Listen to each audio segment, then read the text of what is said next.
On a recent Saturday, I had a work event to attend, but I needed some new content for the channel, so I sent my ace reporter Jack out to coastal North Carolina looking for a story. He was joined by his friend Dave, and they had an epic one-day road trip.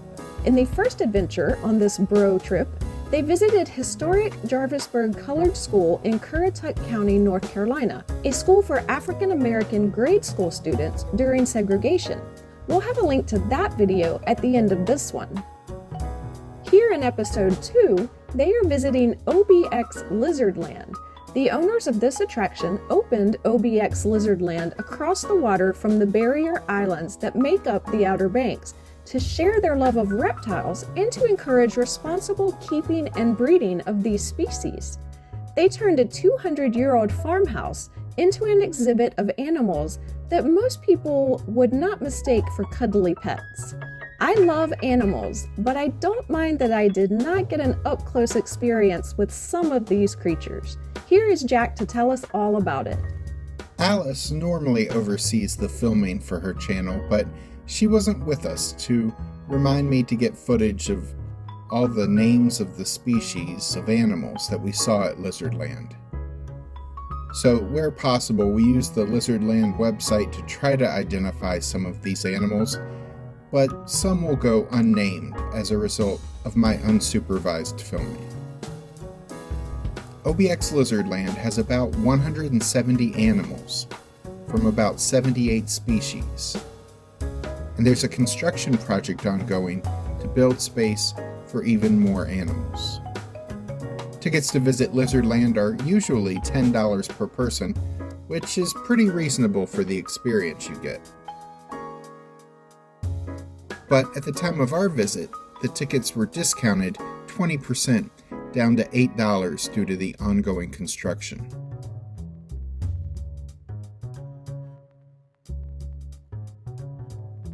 This is Bob, the blue caiman iguana. He got the name Bob because he bobs his head up and down whenever someone gets near. I didn't bother to get on a first name basis with some of the venomous snakes here.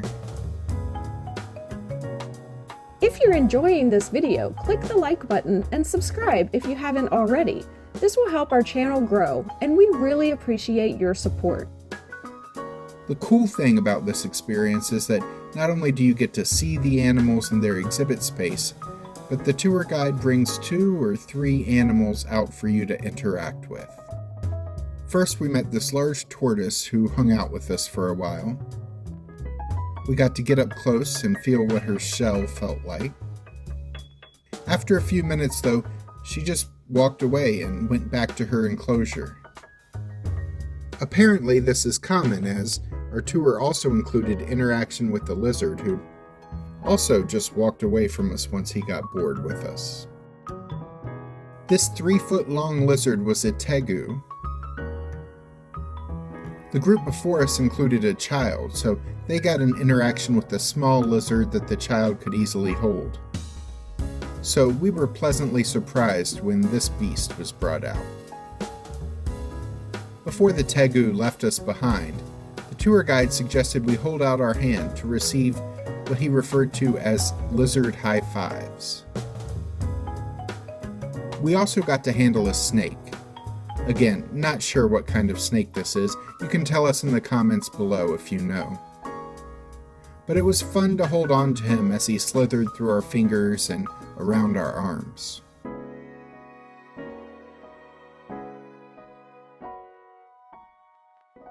We also saw a couple smooth-fronted caimans, which are smaller relatives of crocodiles. And unfortunately, we were also introduced to the bugs that are food for many of the lizards, like these dubia roaches.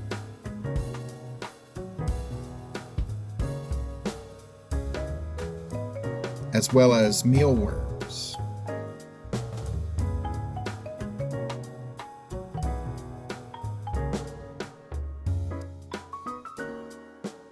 And well, whatever these are.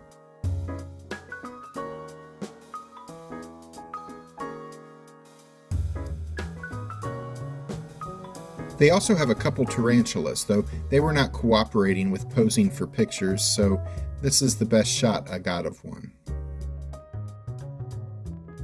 With that, it was time for us to take a walk outside to see some animals who live outdoors at Lizard Land. They have some more tortoises outside. We learned that tortoises and turtles can feel through their shells, as the shells have nerve endings that are connected to the animal's nervous system. So they can feel touches and even pain through their shells, though it's not as sensitive as human skin.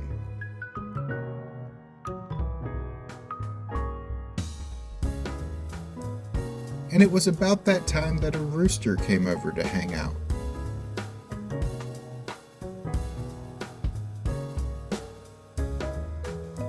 And then we noticed the emus. The guide told us that the emus often get mistaken for ostriches and even llamas for some reason. But they are emus, and we learned adult emus have a bluish tint to their necks and faces.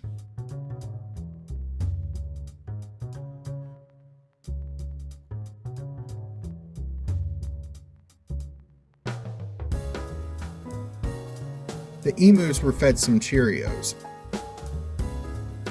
I even got to feed them, which did not hurt at all. It just felt like a clothespin closing on my hand when they dove in to eat.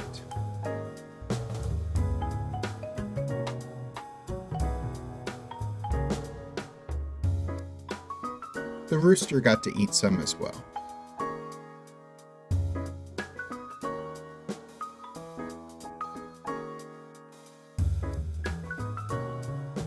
Jack and Dave were at OBX Lizard Land for about an hour and a half, which seems like a good period of time to visit, though it depends a bit on how slowly you move through the exhibits.